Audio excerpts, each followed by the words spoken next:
I'm Doug Glidden, and this is Comedy Crash Landing. With me, as always, is my co-host, Matt Ravenscroft. Thank you, Matt, Doug. It's a pleasure to be noted here. humorist. And we have a special guest today. We have Amy Probst. Hi, very happy to be here. Thank you, Now, Amy. this is a show, Amy, where I take comics off the gritty streets of Detroit, and they just crash here and just chill out for a while. They just have fun and just be yourself. That's all We ask. appreciate that. We're full of grit, so pardon the seat. So, Amy, you've been in comedy for quite a while now, right? I think you were in the SCTV. SCTV had a Detroit chapter, and you were part of that. The Second City, yes. Second City. What years were you active in that? Oh gosh, I think I started my classes in '99, and I was in the Second City Improv Academy. They had the Academy program, so it was a 2-year program, and took those classes and graduated, and then I improvised locally in a couple different troupes for probably about 2 or 3 years. So is that the first time you tried improv before stand-up? Yes, I was staunchly improv before stand-up, and there was a big divide. I mean, we looked down on stand-up pretty heavily. Yeah. Sure, like it's a more artistic form of comedy, or? Well, honestly, improv started, it's not so much about comedy. It started as a tool for actors. So it's really about the group mind, and it's about working with your partner and supporting. And comedy kind of comes as a byproduct of that very often, but it doesn't have to. Where stand-up is about getting a laugh, and you're all for yourself. So it's rat-a-tat-tat-tat-tat. Oh, and it's very verboten to screw your partner or get a laugh at his expense in the improv. Well, have you, now the Go comedy in Ferndale has taken off. Have you gone to that or been involved with that at all? Yep, I don't think I've performed with them, but they're, the founders are people that were at Second City when I was. Oh, okay. So PJ and Chris and those guys. Did he win a contest, ice cream contest? He sure did. That's how I got the money to open Go comedy. Yeah, that's right. What did he named a Ben and Jerry's flavor, I think, or something. Yeah. Yeah, so that was pretty neat. But there's one in Hamtramck too, isn't there? The Planet Ant. Mm-hmm. Planet Ant. It's really, at least in my experience, kind of the best people from Second City who didn't move away and go to Los Angeles or New York or Chicago. That's who you'll find at the Planet Ant teaching and running that. So it's just really, it's a great resource. I can't say enough about what you'll see at Planet Ant. Very famous people came out of Second City in Detroit, and one is a star on Brooklyn Nine-Nine, I think. Familiar with it? Was that Keegan on that one? I know Keegan's like our most famous guy. Yeah. And those are kids know. Yeah. Those are Planet Ant people too, very much. Oh wow, really? Keegan is. In fact, if I may put a little plug in, there's a bar in Hamtramck called Seven Brothers, and the owner of Seven Brothers, George, it just sort of evolved as an actors and especially improvisation actor little bar, and he's been so supportive, and he's covered the whole walls in headshots at this point. And George is finally needing to retire, so it's kind of a bittersweet time right now, and so encourage everybody to Will someone take go over visit. the mantle, or is that the end I think of that we're Planet still Ant? not sure yet. No, not the end of Planet Ant. Planet Ant, in fact. Oh, that's the bar next to it. Yes, sorry, it's around the corner. But Planet Ant actually just bought the. It's a hall and a restaurant across the street, so they're expanding. They're going to have a second theater now that's going to be huge, like a theater. So that's very exciting. It's happening. Yes. Very cool. Yes. So you're doing stand-up and that as well? I'm really just doing stand-up right now. Yeah. And you like it? Yeah. Because it's more, probably you get more freedom, do what you want, and... Yeah, I think... or why do you like stand-up more? Maybe I should ask you. Sure. I don't even know if I like it more. The difference is that, to me, much like writing, I'm a writer as well, I don't need anything. There's no tools necessary. I can just go do it. Whereas improv, it's very much about a group. And for me, I feel a lot of anxiety if I let people down. So improv, I bring that with Same me. here. Okay. Where stand-up, if I screw up, I just let myself down. Right. If Granted, you the bomb, you audience can walk too, away from but- it, and no one Yes. Where knows improv mad at is... you or Yeah. resentment. With improv, you let your team down. And I know people that do it for just the opposite reason too. That they prefer improv because there's other people to help them out. Sure. But for me, it's more, like I'm a having little nervous. Yeah, like having somebody to fall back on. Your little security blanket. Yeah. That's right. Aw. That's Matt, my little security blanket. So sweet. He gets me through the day. That's getting a little You weird. should wear That was a little weird, a little too far. I'll back off. Okay, thank you. Okay, and then you also were into spelunking for a while. Was that also in the 90s? Was Yeah, that your crazy it was the time? That 90s. was that the wild that was time how of Amy Probst? that was a variety of a wild time. Yes, I hung around with a Urban group. spelunking, right? Yeah, I got to make the definition, not cave diving. Right, right. It was, we kind of think, well, it was before it became cool, so Yeah, well, now it it's was like, now everybody. In the 90s, yeah. That was, But it was, the first time I met that group of people, the Cacophony Club is what they were called. Nice. was that a weekly meeting?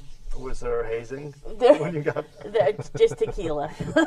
Yeah. That's enough damage right there. That's hazing of the that's sort. pretty Yeah. standard. The first event I did with them, we splunked down. We went into an old school in Detroit, and we actually had a reporter from Channel 4 went with us to do a piece on it. Really? Oh, And nice. she became one of us after that, and used to travel with us and go do stuff with us. So, yeah. So we you did traveled crazy around, stuff. and did you see other cities? And Well, we did, which this is another thing that's more popular now, but back in the day, it was Santarchy. We went to New York for Santarchy, and it was a weekend where I think we had Is almost that 1,000 anarchy, isn't people. there? Santarchy, A little sort of bit. Anarchy Santa. Yeah, so everybody used all Santa all the time. So everybody dressed in a Santa costume. Oh, okay. And you weren't Nice. allowed to take it off, but there were like thousands of us, so we'd coordinate meetings. Sure, flash so, mob? Yes, kind of. Yes, it's what flash mobs are now. So, Right on. and we got followed around by, because we went to United Nations. That was one of the events, and they were really funny, and I can't remember any of them, but picket signs, like they were funny Santa related. But anyways, they didn't know what the hell we were, so heck, bleep. And so they had United Nations people like following us Oh, nice. after that for a while. But yeah, so crazy things like that. And they're the people that the bridge thing happened with. Oh, then you were on the Ambassador Bridge as well, and Yeah. you'd go all the way up like one of the big, I don't know what they call them, the columns, or how far did you go? Yes, up in the middle. So it's like we didn't climb on the outside and the way up, but we climbed up on the like support structures or the column. Went inside Like those that. ladders, those rusty ladders. Yeah, you know what's in it. Yes, they're it's just a steel ladder built into it, and it's Sure. a small. It's not it's about the size of this table really. And so we climbed all the way up, and then we got out when we got to the top, and then we had to jump over this part. So that was really adventurous because there was just trucks Wow, down below I would us. not do that. Like one guy went first and then took like our hands and pulled us over. So I was up by where the B and bridge. There's one guy carrying the tequila bottle. No, Is that harder to climb with that? Were you in Santa suits? this was not in Santa suits, but had you suggested it at the time, we probably would have done it. Yeah. Probably would have been worth it. That was, we headquartered at Lindell AC, a bar downtown that's now closed. But that's where we started off there. So no, we didn't bring tequila, but we did do a starter shot, I believe. So what's the ending of that story? What happened afterwards? Oh, we just had fun. Like nothing bad happened because 9/11 hadn't happened yet, so we didn't get shot off the top right, of the Ambassador try Bridge doing or that now. anything. Jeez, oh, right? Pete. Oh, were we ever so young? Yeah.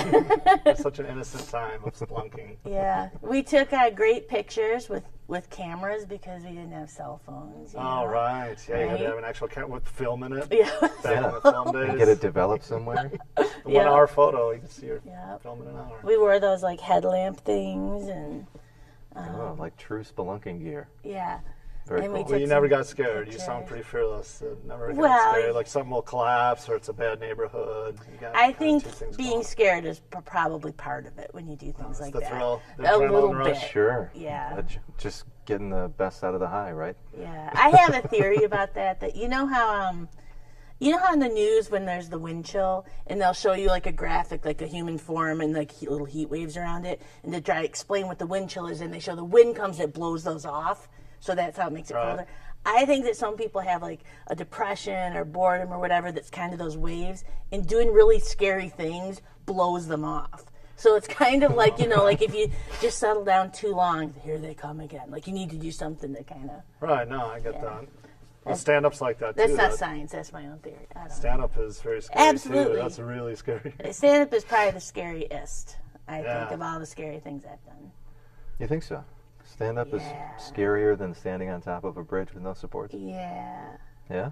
Yeah, because when they call your name, that mic is in the spotlight, and you have to walk up there.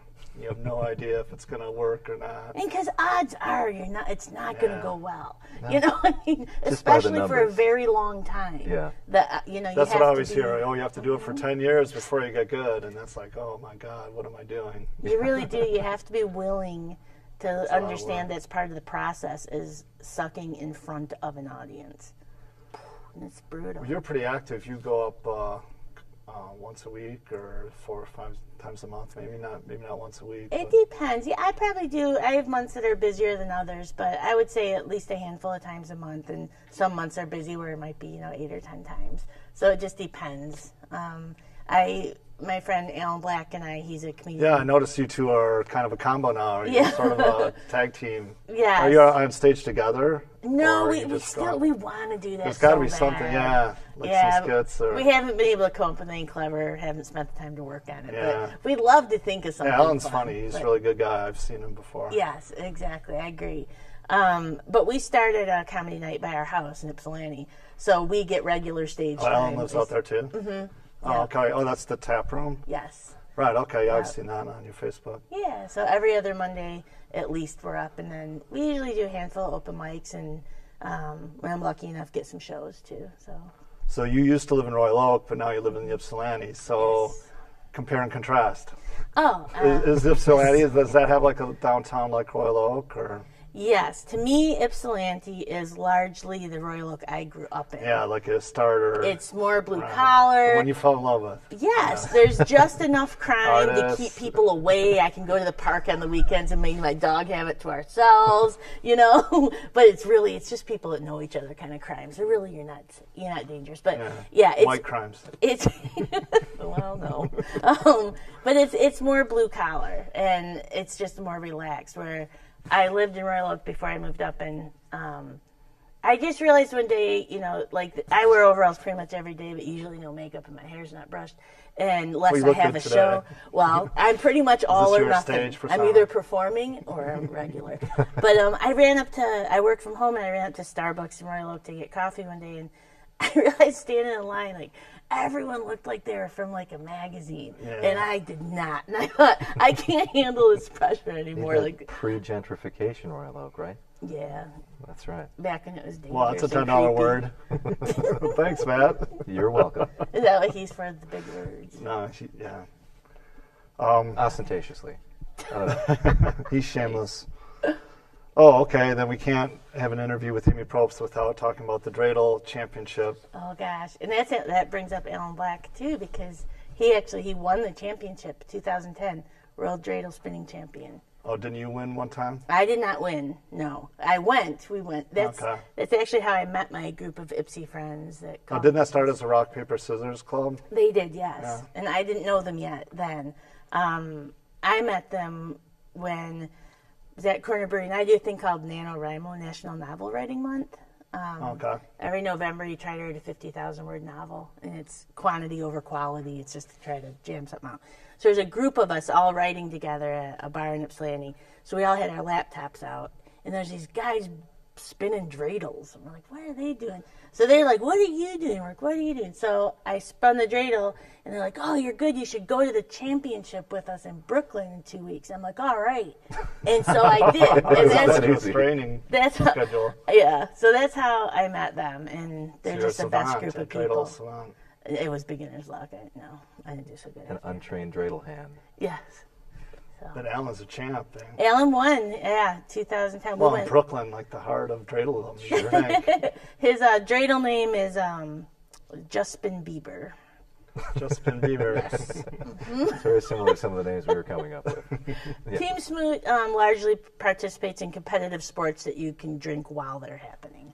So rock, paper, scissors tournaments are big drinking events. Do you drink while you're throwing rock, paper, scissors? Well, I didn't actually participate, and I didn't know them yet.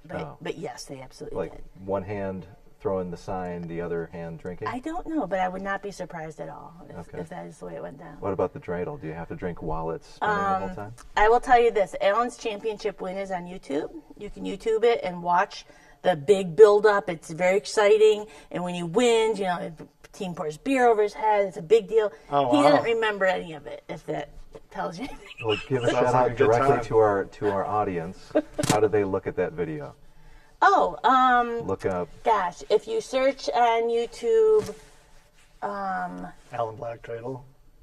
Major League Dreidel is the name, Major League Dreidel. They're the company that produces the actual Spinagogue. That's the official tournament. Oh, very clever. Yes. I like that. And Championship or Just Spin Bieber might come up too. Just Spin Bieber. Yeah.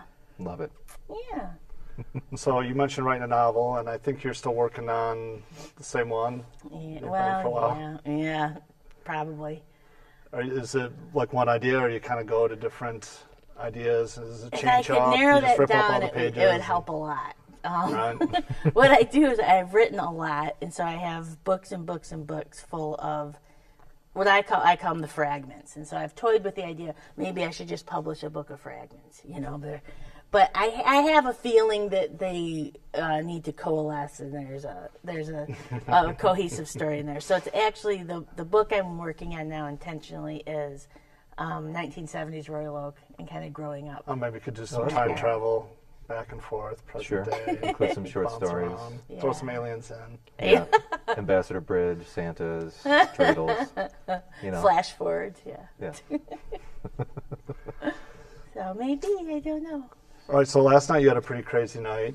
There was a Wow, I sound fun. And you sound really fun. That's why we have you. I'm going to go home and sit with my dogs and be like, where'd that fun life go? So last night, Team Smoot, again, my crazy Ipsy friends. Sure. Also just the nicest group of people ever. There's a fundraiser in Ypsilanti. This is the third year. At a bar called The Worst Bar, WURST. They make their own sausage. Sure. Sausage. Yeah. Yes. And so The Worst Bar does this fundraiser for proceeds go to a children's art group in Ypsilanti. But it's to compete to eat 20 feet of sausage. 20 feet of sausage. That sounds like a lot of sausage. It's depending on the diameter. Whew, it wasn't gigantic, but it was still. I mean, I watched people. Nobody ate all 20 feet. I'll say that. But we did win. We brought the championship for the second year in a row. William, the Big Gulp Henderson, member of Team Smoot, he won. He ate 3.74 pounds of sausage. Oh, my God. How many feet does that translate? It was about 15 feet. 15 feet of sausage. My God. Oh, my God. And there's one guy. It is live streamed. You can search that. We live streamed it. So on Facebook, you could search that and find the hour-long video of it and watch if you want.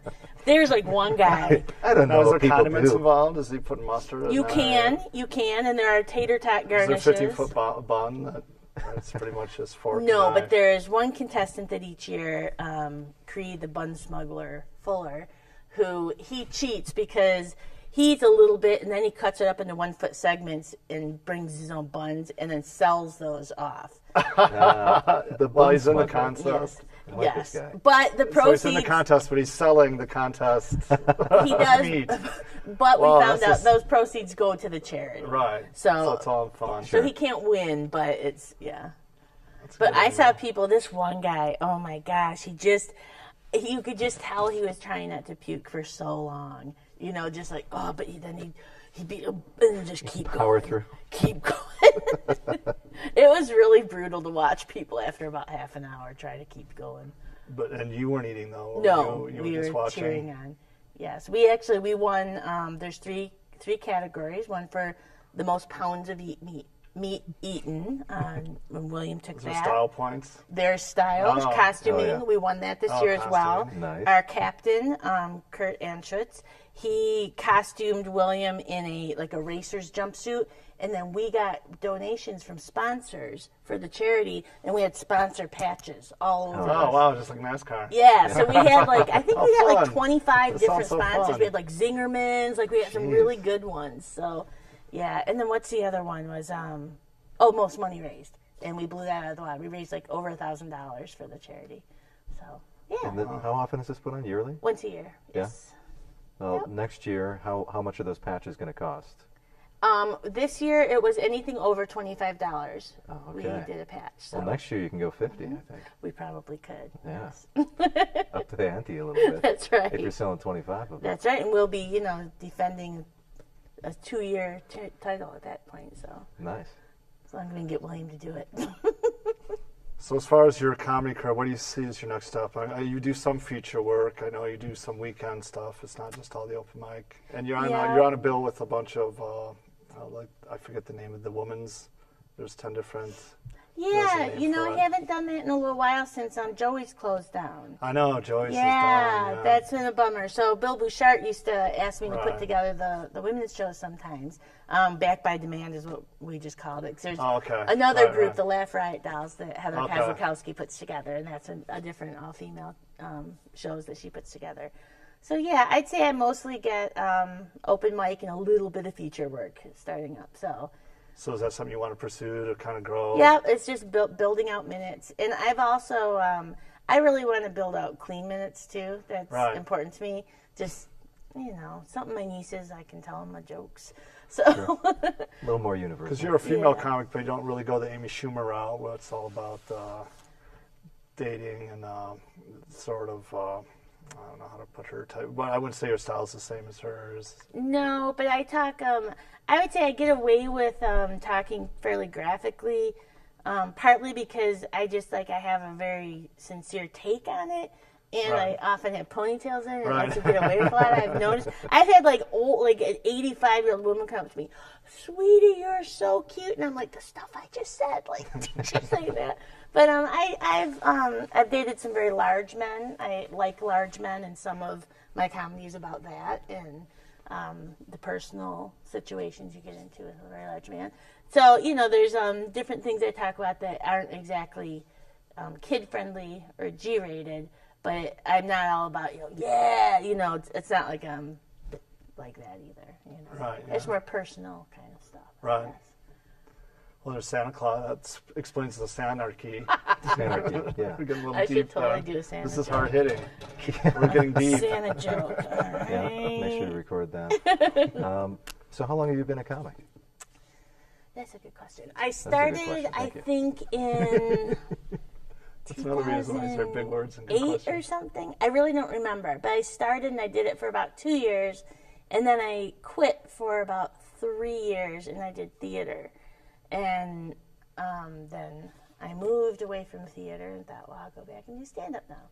So my second time around at stand-up, I'm taking it more seriously, too. You cut it off, you could either do one or the other? For me, kind of time commitment-wise, Yeah. Especially doing theater is really, when you do a show, it's really involved. Like, for a month or so, you're maybe 5-6 days a week rehearsals and then show schedules. Wow, really? Yeah. Wow. So I love that, though, because it's really like you become a family. And it's, Right. I miss theater a lot. Yeah, because stand-ups don't really hang out together that well. You and Alan Black too, but a lot of them don't. Stand-ups. You got stand-ups. Stand-ups. Stand-ups don't really as hang you out proved that earlier, much. Santas do hang out together in large quantities sometimes. Chuck me. Yeah. Sweet. But they're not as camaraderie-ish. Well, maybe right, your it's group different. Maybe, I do think, and I've like heard... an open mic, yeah. everyone sits alone, and maybe you know some guy, but... I think, right, for the most part, you're right, especially compared to theater. But I have heard that, like, Michigan, we have a really supportive stand-up community compared to other states. Oh, really? From what I hear. Really? Yes. So in other places, it's worse. But yeah. But it is tough. Joyce was always a good plus spot. And you'd get more of a crowd that weren't open mic guys. It was more of a crowd that just came to see comedy. Joey's is nice because, right, you really got people that showed up for comedy, and it's I don't know what the story was. It was just right around Christmas it just shut down. Yeah, I think his the owner's management. I know Bill Bouchard dumped out. He quit before, and some other person was running it. But yeah, I think things started to go maybe downhill with the new management. That's kind of what I heard, that they weren't real comedy savvy or friendly. But that's me just like hearing through a grapevine that's very long. Maybe not well connected, I don't know. But yeah, I miss that, and I miss Bill. I will say this real quick. I am opening for Bill. Really? At the Comedy Castle. That's huge. Wow, that's huge. Yes, in August. That's really big. Yeah, so wow. I'll be MC. So I'll open in MC, and then Bill's headlining. I don't know who our feature will be. Nice. So that's August 4th, 5th, and 6th, and that will be, if you've ever seen Bill Bouchard, I mean, he's really good. so good. Yeah. Do they have a website or something you can look that up at? Mark Ridley's does, yeah. Yeah, it's probably They have a calendar. And ComedyCastle.com or Mark Ridley's Comedy Castle. Okay. You see a lot of comedians, they'll go to Los Angeles, and I don't know if you knew Brad Wenzel. He was on Conan. Oh, you know Brad pretty well? Yes. And, wow, he seemed to get famous quick or get successful pretty quick. Yeah. He was on the Conan. I think he was with Patton Oswalt. He's open for Patton Oswalt. Yeah, he's so good. He and this is again rumor mill, but I mean not rumor, but I think it's true. But I think Brad started when he was in high school, and I heard his parents used to take him around to open mics. Oh, really? So I mean, he just graduated college, but if you think about that, it's probably like 5 years or so. Yeah, he seems like a young guy, but like he's been doing it the for a Tiger while. Woods of comedy. Yeah, he's so good too. I mean, he's just so good. And he's so in control too. He gets on the stage and. Yeah, it's exciting to see that happen. At this point, he's got his 10 years in now, so. Yeah, if he started when he was a kid. Yeah, it's only 28, so 10 years. Yeah. So is there anything else you'd like to promote? I know you have the shows in August. Anything coming up? I don't know. Any buildings we should stay out of while you spelunk them? Or no. the opposite, is there any buildings we desperately need to see? Well, the inside of? I think these days, they call it ruin porn. Like it's popular now, and I think they pretty much... that Packard plant's been done so many times. Yeah, I think it's pretty hard to get in buildings, or at least in Detroit. Head out to Flint, and there's probably a thriving community. So you heard it here, guys. If you want to see the inside of dead buildings, look online. Yeah, the safe You'll way. find a lot. That's the Comedy Crash Landing recommended way. Yeah. Don't do it yourself. Okay. Let me check my card. Now you brought a card. Do you have anything to fire back at us or anything in your notebook? No, this is my security blanket. I just always have a book with me. I do teach writing workshops. When you come up with comedy ideas, I'm sorry, you have an interesting job, and you teach workshops. Is that your main full-time job, or? No, I would like it to be. I'm hoping to transition. So I started a company. It's called Desktop Dog Creative. I never realized it wouldn't be that easy to say because I always just write it. So I have a website, desktopdogcreative.com. But I do workshops, corporate workshops, like for team building and sales. But I also do writing workshops. They're Linda Barry. She designed them. She's a cartoonist and a writer.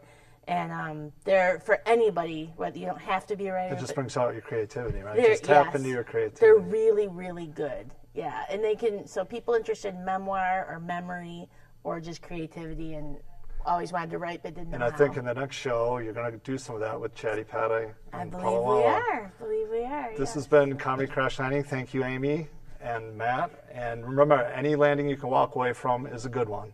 Thank you and good night.